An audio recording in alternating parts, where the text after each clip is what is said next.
everyone, can you hear me?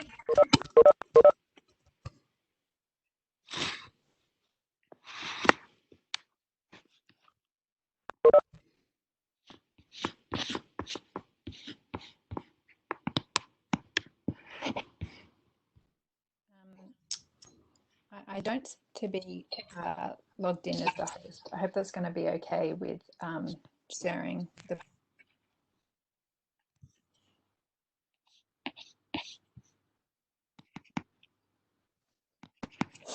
I'm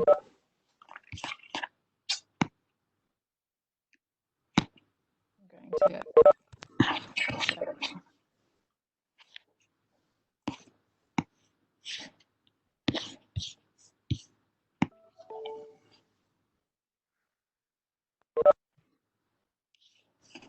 So I think we can go ahead and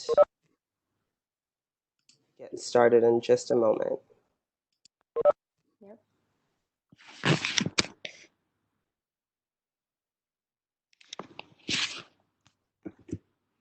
Are the PowerPoint slides showing up for everybody? Yep. But it's on one of the pivot slides.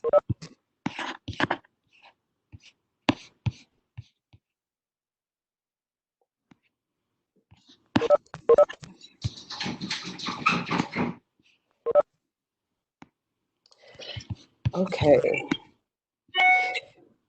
All right, so we're going to get started. Hello, everyone. My name is Alexandria Smith, and I'm joined by Don Wells and Rafaela Fusco.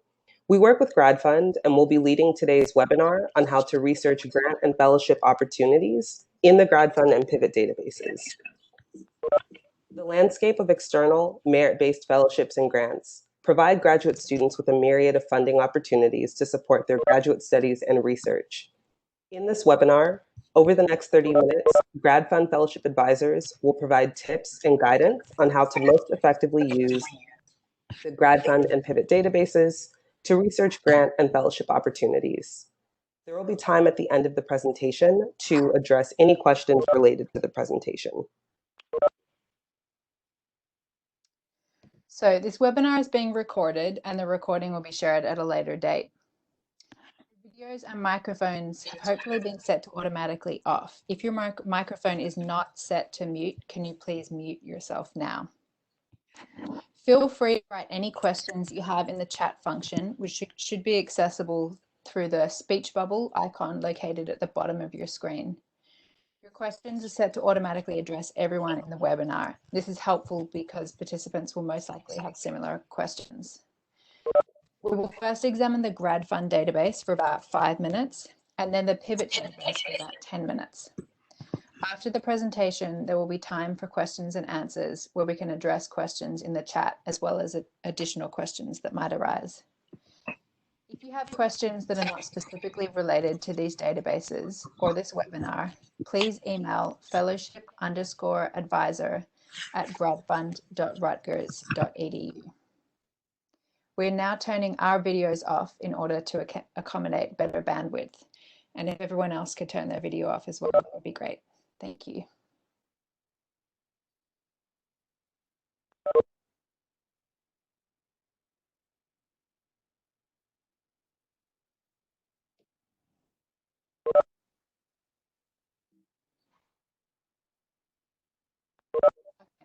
So this webinar will go over 2 databases that are available to you as Rutgers students to search for external awards that will support your graduate studies: the GradFund database and the Pivot database. The GradFund database is regularly updated by the GradFund team and has a database of over 3,000 awards that are available to graduate students. Pivot, which is pictured on your right of the screen, is a robust database offered by ProQuest on a subscription basis. In Pivot, there are over 5,000 awards that graduate students are eligible to apply for. Both are databases that include federal, non-federal, foundation, and private funding opportunities. And they use keyword search terms and filters to help you find a list of potential award options. These databases include a range of award types. They range from small awards that might cover conference travel funds or small archival grants to multi-year fellowships that include a yearly stipend and cover the cost of various research expenses. Applying for external awards is an essential component of your graduate studies, regardless of whether you're planning on an academic or non-academic career. Most obviously, these awards can provide indispensable financial support to help fund living expenses and research costs during your studies. Yet whether or not you have other funding sources, experience navigating and applying for external awards communicates to future employers that you have developed these essential skills as part of your professional background. And success with grant and fellowship applications is an important mark of distinction in your graduate career.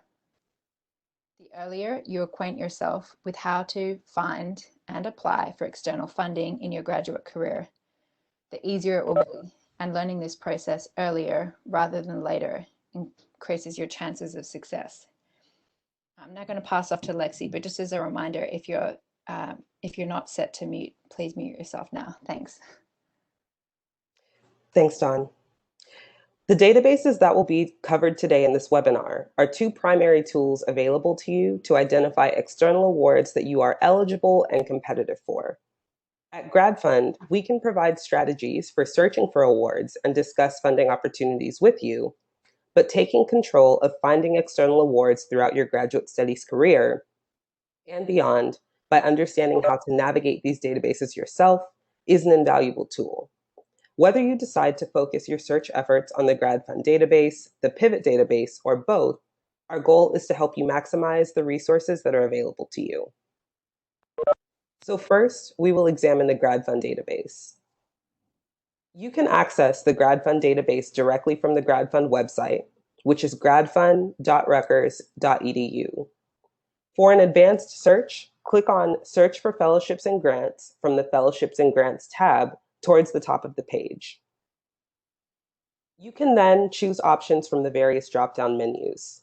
You can select your discipline, your stage of graduate study, citizenship, degree being sought, the type of awards you are seeking, and the duration of the funding opportunity. We suggest that you don't specify with these options too much at first so that you can see a wide selection of relevant opportunities. Next, enter keywords that pertain to your field, but are not so specific that you overly restrict your options. Figuring out the balance may take a bit of experimenting. For instance, 18th century novels might be too specific, while literature, archives, or international will provide a wider range of options. Each item in the search result should have a link to the award's website. However, links sometimes change when funders modify their websites. Funding deadlines may change from year to year, and occasionally funders publish extended deadlines on their websites. For these reasons, it's worthwhile to double-check that the application websites reflect the most up-to-date information. Finally, at any point during your search process, you can select Make an Appointment to set up a GradFund meeting to discuss your results or to begin planning an application. And now we'll shift to the Pivot database. As a reminder, if you have any questions, please feel free to enter them in the chat box. So now we're going to analyze the Pivot database. This is a database that extends beyond functioning for graduate students. The Pivot database is a robust tool with lots of really nice features. So there are a couple of entry points to the Pivot database. We recommend using the Office of Research and Development website, which is researchportal.rutgers.edu. If you go to this website, you'll see a link to Find Funding. Then there'll be a link to How to Get Started with Pivot. This will take you to a landing page that includes quick start guides down the bottom that has some useful information. So once you select Create an Account, it will take you to the Pivot webpage. You can alternatively access the Pivot database directly through the Pivot webpage at pivot.proquest.com. And all of these websites will be listed for you at the end. The top blue rectangle near the left, titled Funding Opportunities, provides a summary of some of the features for tracking and managing your funding searches, which you might want to have a look at. The first step for a new user or to a returning user will be to log in or sign up, which are both found up the top right. As a first-time user, use the use email address / create password option, because Rutgers is not listed if you use the use institutional login credentials option. Once you're logged in, click on the funding tab on your top left. Once there, near the top right, there is a link to tutorials for using Pivot. And in the center, you'll see a link to search tips. Once you've looked at these resources, you'll be ready to begin searching. We recommend going straight to using the advanced search option. The link for this is just to the left of search tips. The reason we recommend this is because whereas the GradFund database is solely focused on awards for graduate students, the Pivot database is a much bigger database that includes a large number of awards that will not be relevant to you as a graduate student. So for instance, the Pivot database includes many awards for people who already have PhDs and large institutional awards, all of which would not be relevant to you as a graduate student. So by using the advanced search function, you can build a search logic that's going to be specific to your context as a graduate student.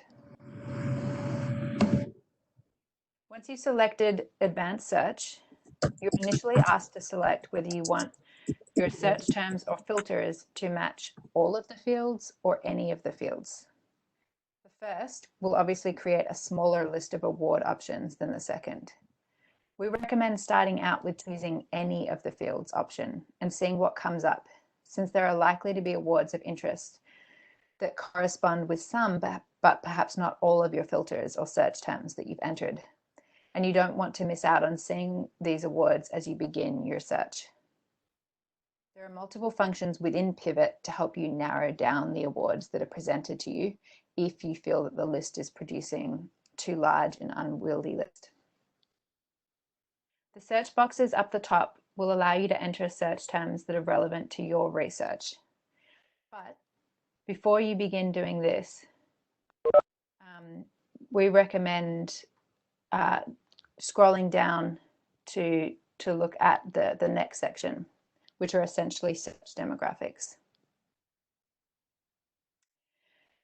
So once you're in the search demographics, the first section asks about citizenship. There are multiple options here, including exclude the United States or search on my citizenship. So for an international student, this is where you want to be making sure that your award list does not include options that are only available to US citizens or permanent residents. The next section asks about funding type.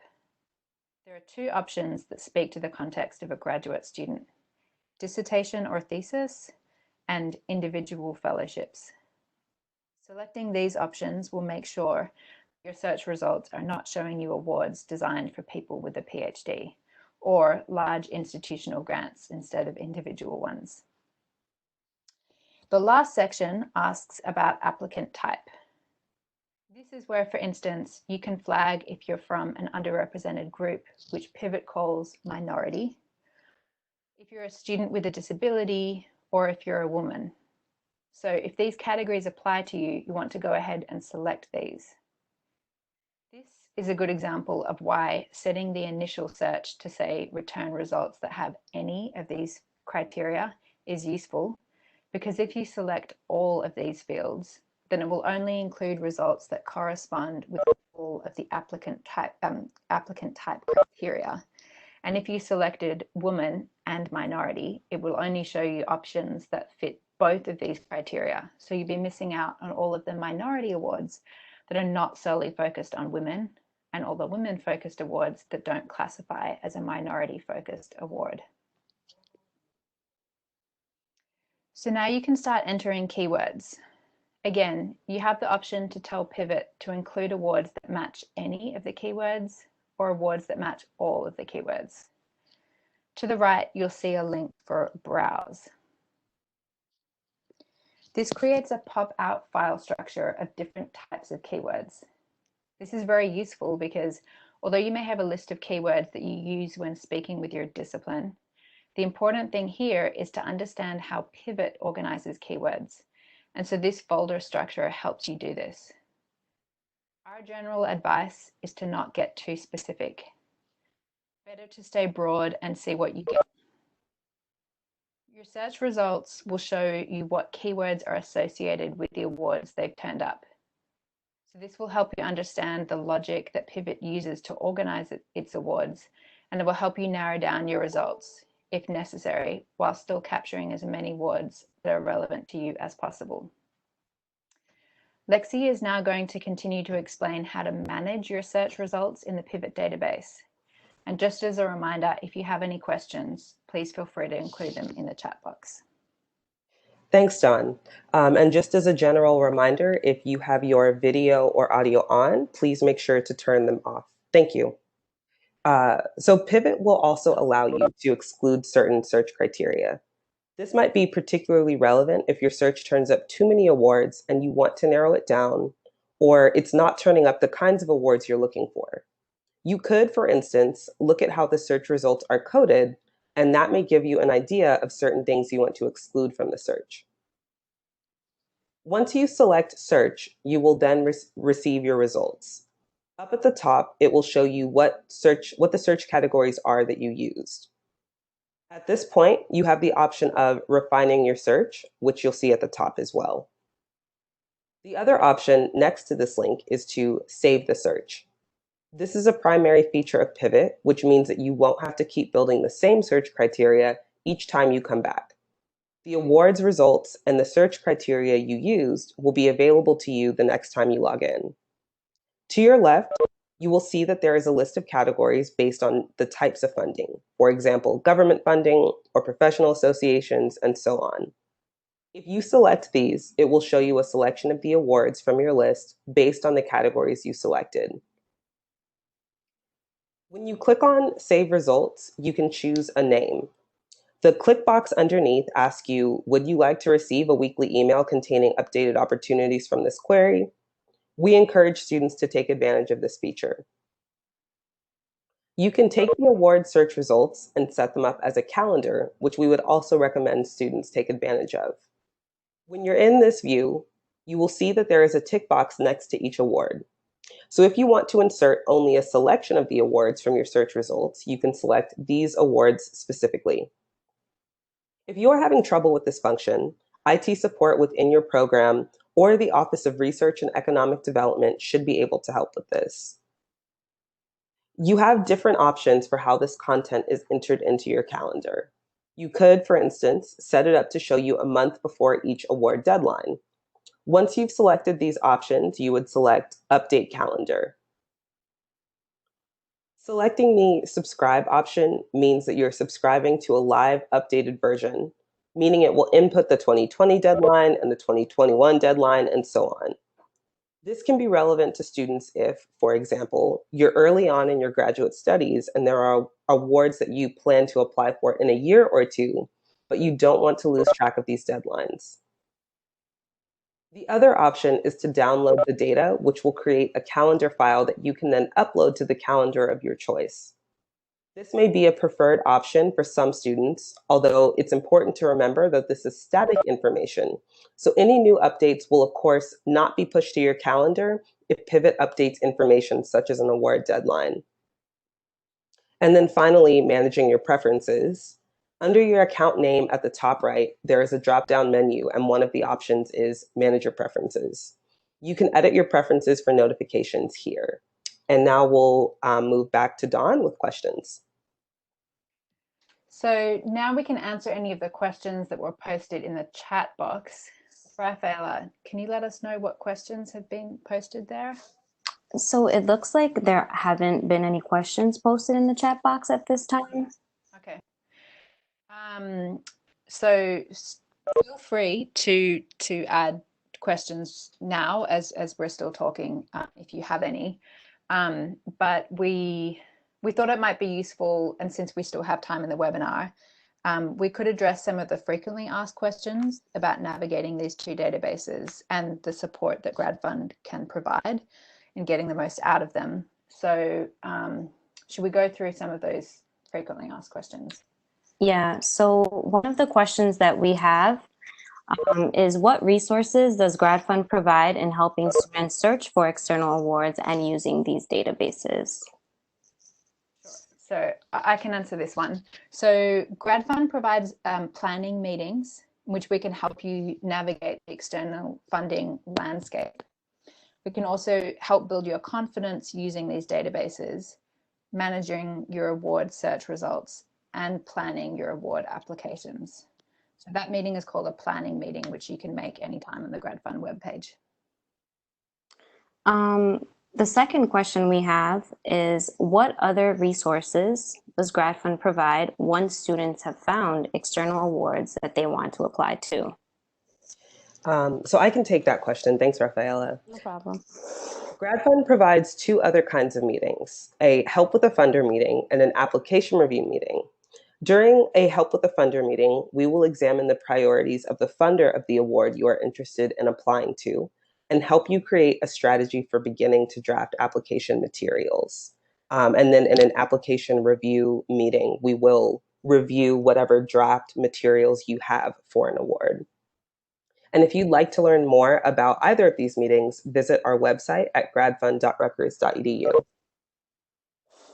Thank you, Lexi. The third question that we have is what are the benefits of either database? So I'll take that. Thanks, Rafaela. We don't recommend one database over another. In fact, we actually highly recommend that students become acquainted with both databases as they're exploring award opportunities. So as I hope we've shown in this webinar, Pivot has a larger database of awards and more features for saving your award searches and like integrating your search results into your calendar.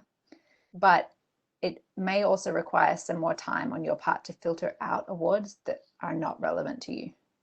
The GradFund database is very straightforward to use and specifically focused on awards designed for graduate students. So it's just good to keep in mind what these databases are designed for and the benefits of either. So before we turn to the last question for our frequently asked questions, we have a question from Charles. And his question is, will Pivot automatically know I'm from Rutgers if I use any Rutgers email?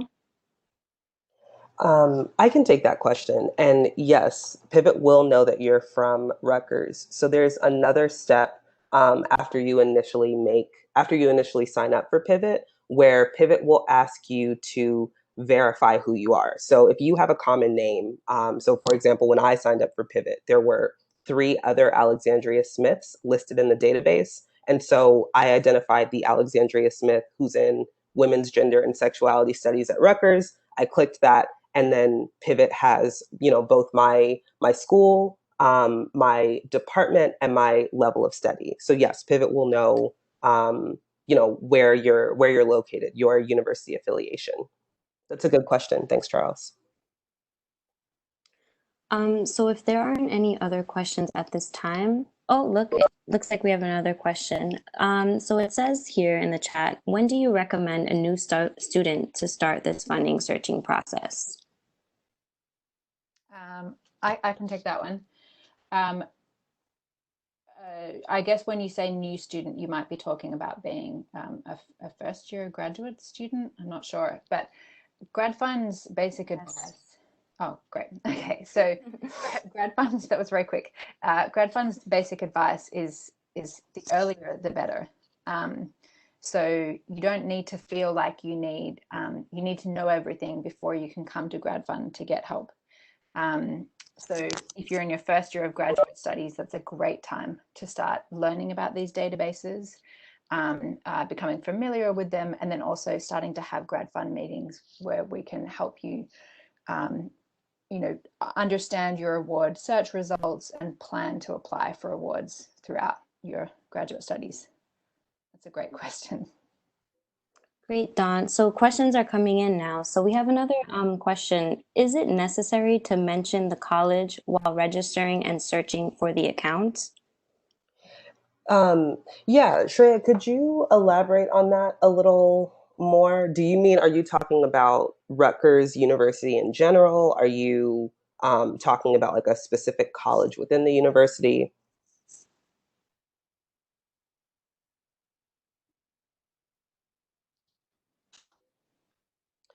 Um, a specific college within the university. I'm not certain. So what I can do is if you send us an email to the fellowship advisor um, account, then we can like research that and get back to you. My sense is that if you use your Rutgers email address, um, that address is already a tied as that address is tied to an account in Pivot that's already tied to your position within your department, if that makes sense. So I don't think you need to make any additional specification. I think your name and your email address will be tied to you. But please do email us at Fellowship Advisor, and we can get you some more information on that. Great, thank you, Lexi. So we do have two questions that are along the same line, so I'll read one of them. Can I choose a peer mentor or a specific advisor based on my research area, or would you assign one to me automatically? That's the first portion of the question. And then the second is, do I have freedom in choosing a specific mentor? Since we're bouncing back and forth, I'll take that one. So when you go to make an appointment with GradFund, which we'll show you on the following page, we list all these websites. So we'll show you the website to go to. You can look at the schedule and you can select a particular fellowship advisor that you would prefer to meet with. And you can look up information about us to understand, what's our background and so on. So just as a reminder, all of the fellowship advisors and peer mentors at GradFund are PhD students at Rutgers. We're usually late stage PhD students.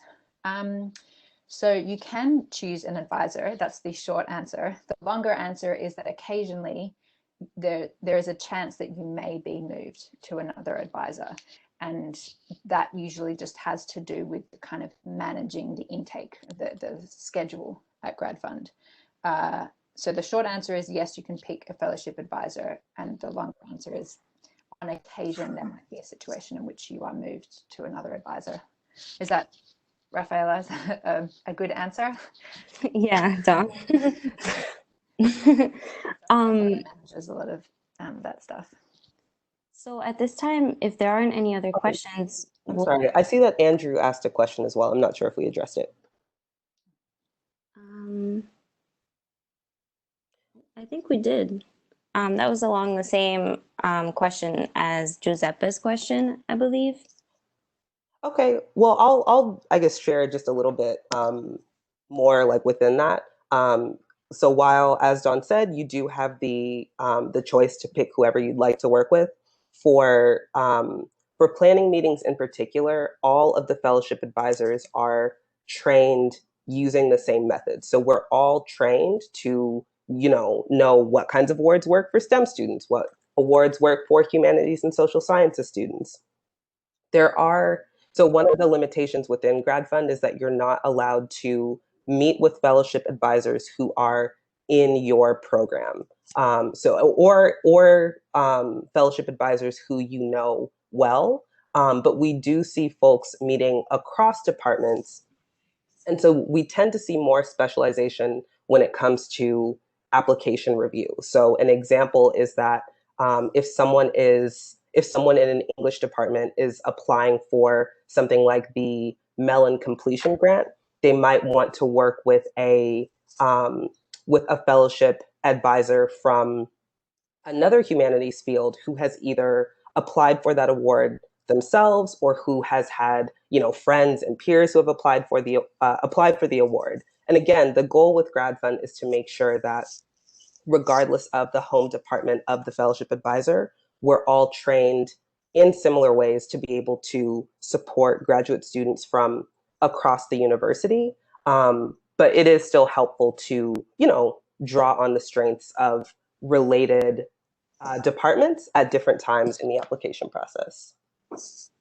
Yeah, and I would just add to that, there are also good sides to actually meeting with somebody who comes from quite a different department or program or background, because one of the things that we're doing is we're providing an outside reader perspective.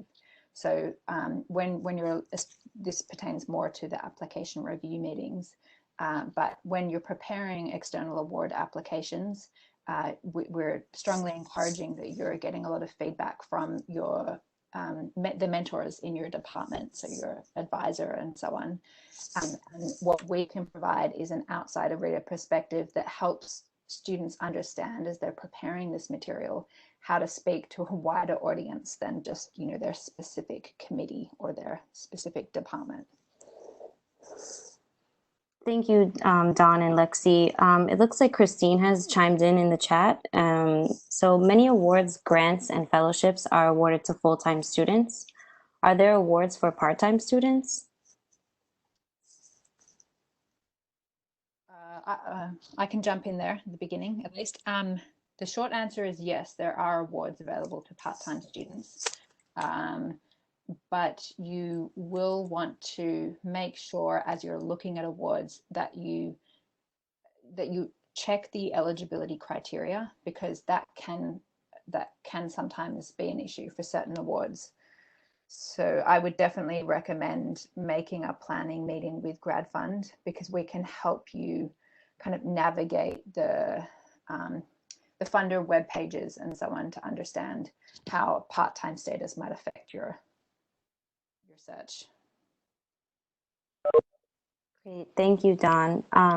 Lexi, would you like to add anything? No, I think that covers it. Yeah. Great. So if there aren't any other questions, we'll move back to the frequently asked questions. And we had, what kinds of external awards should I search for, and what strategies can I use to find the most awards? Thanks, Rafaela. So the GradFund blog, which you will find on the GradFund website, is an excellent resource for advice on award search strategies. One helpful tip to remember is to not only search for awards related to your discipline or research topic. Consider, for instance, looking for awards designed to fund your stage of study, such as early graduate studies or dissertation completion. If your research is focused in a particular region, perhaps conduct a search based on this. Are there particular applications for your research, for example, in policy or healthcare? And keep in mind that some funders are interested in particular kinds of students. So they're interested in particular demographic areas such as race, gender, or socioeconomic background. You can look for smaller awards that may cover select components of your research and education plan, such as traveling to conferences, language training, or lab equipment. And finally, don't forget to search for awards that are not only relevant to your graduate studies in the immediate future, but that will be relevant to you throughout your graduate studies. So, and on that topic, one of the earlier questions posted was about how early, basically how early is too early, or when should you start looking for awards? And one benefit that we see, for example, for students who have either just started their program or who are in the middle of their first year, you can come in for a planning meeting, and if you're interested, we can help you identify awards throughout the stage of throughout your graduate program. So we can look at awards that you can apply for during your second year. We can look at awards that you can apply for during your final completion year. And we can do that at any point in the process, but having that list in mind at the very beginning can help you plan in a more structured way. So using the tools and strategies we have discussed in this webinar, make sure that your award searches turn up results that do not have to conform to too many search criteria at once. So you can experiment with this on both of the databases. Thanks, Lexi. We actually have another question. So do these websites also list travel grants? And I'm assuming by websites you mean the databases, so Pivot and GradFund database. So if Don or Lexi, you'd like to take that question. Sure. When you say travel grants, are you referring to grants to fund you to go and do research somewhere other than where you live?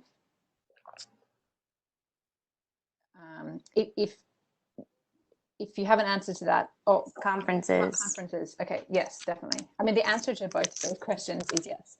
So the awards that will come up on both Pivot and GradFund, there are awards in both of those databases that cover travel to conferences and travel to field sites beyond where you live to conduct research.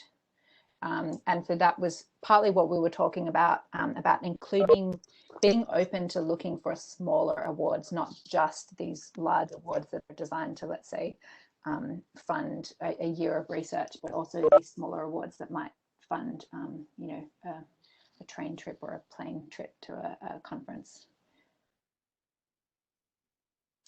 So we have another question. What's the difference between GradFund and the Pivot database? Yeah, I'll start answering that. But Don and Rafaela, you've both been at GradFund longer, so I'm sure you can add information. So GradFund is an office within the School of Graduate Studies. And so the database that we compile is funded by the School of Graduate Studies. So Pivot is a subscription service that is unaffiliated with Rutgers, and I think we previously had access to the Pivot database a few years ago, Yeah. and then stopped. And so we now are subscribed again. So GradFund's database is internally maintained, and the Pivot database is an external database that some of your colleagues at other schools probably have access to as well. Does that answer your question?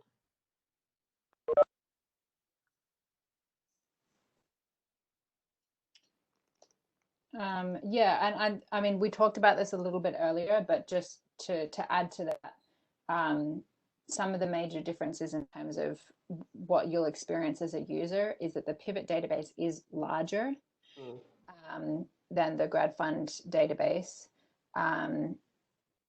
but you may need to spend a little bit more time in filtering down to awards that are specifically relevant to you, just because of the fact that it's a larger database that includes awards beyond what graduate students are looking for, whereas the GradFund database is very specifically focused on awards for graduate students. Thanks, Don and Lexi. We have another question coming in. Does the database mention the duration of funds provided? Yes. So the database, well, I think that will vary. When you click on the link for each award, it will tell you how long or what the duration of the fund is. I'm not sure from memory if there's like a search category for short, or if it tells you in the search if it's a short term or long term award. But again, you can email us and I can get you a firmer answer on that. Great, thank you. So just to give you an example on the GradFund database, initially once you've done a search, you will get very kind of summary information about the award. And what we'd recommend is if you think it does seem like a good fit, to go to the website, because that's the way of making sure that you're getting the most up-to-date information about deadlines and eligibility criteria, and of course how long the award would fund you. Thank you, Don and Lexi. It looks like we have another question from Laura. So the question is, do you have any idea how the travel and conferences awards or any grants in general will be affected if we go to remote teaching in the fall, or how it might affect that some schools teach remotely and others don't? So if either of you would like to take that question. Sorry, can you repeat the beginning bit? Yeah, so do you have any idea how the travel and conferences, awards, or any grants in general will be affected if we go to remote teaching in the fall? Lexi, if you want, I can start to answer this and you can Sure. jump in. So I guess a straightforward answer is no. We at GradFund don't know for sure, and also a lot of funders are still making assessments and decisions about these kinds of things.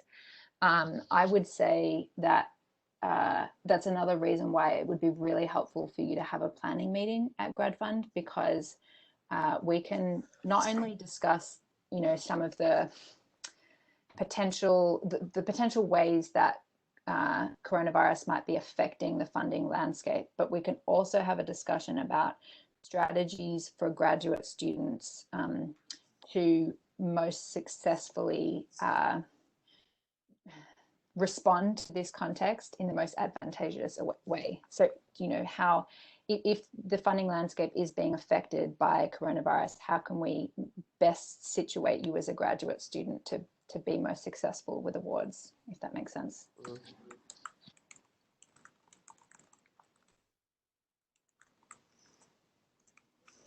Great, thank you both. Oh, looks like we have another question. Thank you again, everyone, for including your questions in the chat box, by the way. So this question says, when searching in Pivot in citizenship and residency, could you repeat how can we make the search results unrestricted to having a US citizenship? That's the first part of the question. And then the second is, also, will the slide demonstration today be posted on the GradFund website? Thank you. Yeah. I wonder if we could go back to those slides really quickly. Yeah, thank you. The second part of your question is yes, the slides will be posted. We're not sure at what date yet, but they'll be posted soon. And so you can, I think it's slightly different for Pivot and for the GradFund website, but so as you can see here under the citizenship or residency box, you can, so at the bottom where it says unrestricted or unspecified, you can click either of those boxes to receive awards that don't have a citizenship restriction. So there are some awards that don't care what your citizenship is or is not. You can also toggle through all of the list of countries there and select the nation of your citizenship in order to see awards that are specific to citizens of a particular nation. And then I'm not sure if we have it for the GradFund website, but there's also an option to select citizenship there as well. Yeah, so the kind of search functions or criteria in each of these databases relating to citizenship are different. So for example, I am an Australian citizen, so I could select Australia from that citizenship or residency list, but I don't just want to be looking at awards that are focused on Australian citizens. Of course, I want to be looking at awards that are going to be available to non-residents living and within the US, if that makes sense.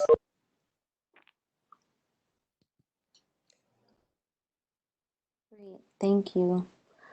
So if there aren't any other questions, or if you would like to add one or two more questions in the chat box, this is your opportunity. Otherwise, we will move towards ending this presentation. Just as we're waiting, I'm going to scroll back through the presentation. So it looks like, Shreya, just to address your question of when we can have the slides, we don't have the exact date, but the slides will be, well, not the slides, but this webinar presentation, because it's being recorded, as we mentioned in the beginning, will be available to everyone sometime soon. We just don't have that date exactly. So I hope that answers your question.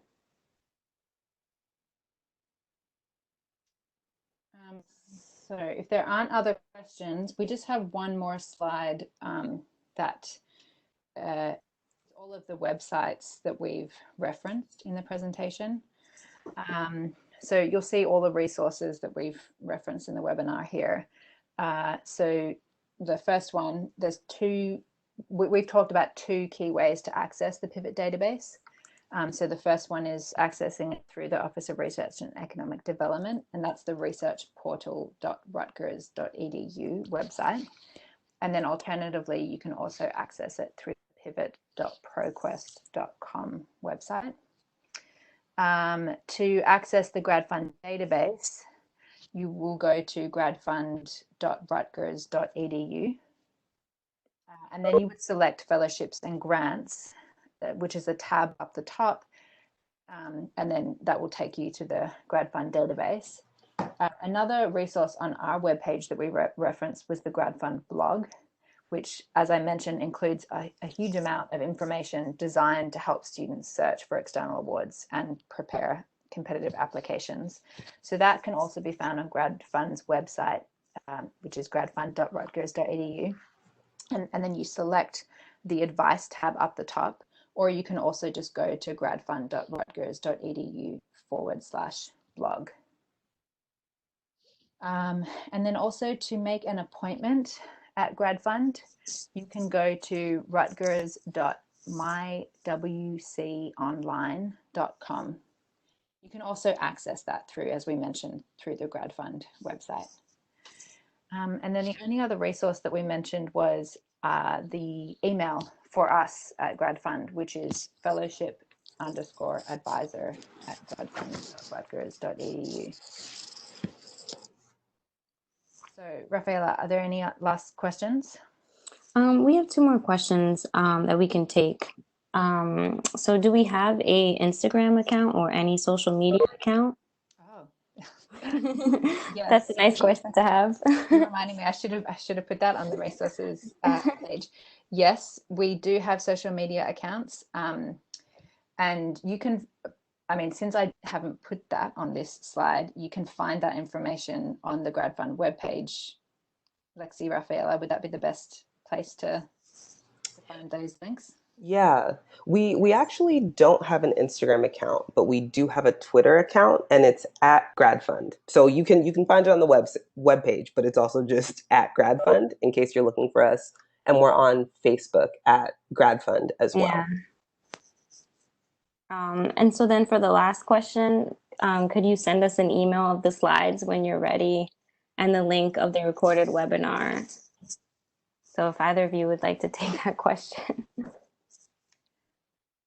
My understanding was that it would be available on our website, but we will not necessarily be emailing it to everyone that joined in on the webinar.